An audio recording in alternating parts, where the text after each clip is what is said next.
у реки гольчик болып жатқан. Это вот чуть ли не маленькое озерцо. Биздин Чкалова көчөдөгү водопроводный трасса жарылган. Соопуба Мүрөктүн представительдери келип, оңдомуш кылып кеткен. Ушу жерге колодец орнотуп, распределительный кылып беребиз деген. Ошондон бери жай өттү, күз өттү, мына кыш келди, ошо ойдон турат. Ушу көлчүккө келип малды сугарышат. Бул деген Чкалова көчөсү, Ак суу, Московский район. Ак суу айылы Московского района.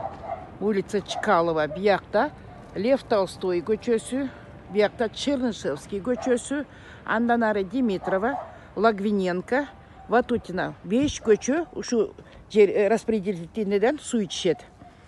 Малды келип сугарып атышат. Тоок балапанын өлүгү жатат. Ушуну качан оңдоп берерин билбейбиз. Айыл өкмөтүнө айтып отуруп тилибиз тешилди. Айыл өкмөтү бул кеткен жок. Соопуба Мүрөк дагы бул кеткен жок. Бирдеме деселе, элден жарандардан эле акча чогултабыз деп чыгышат.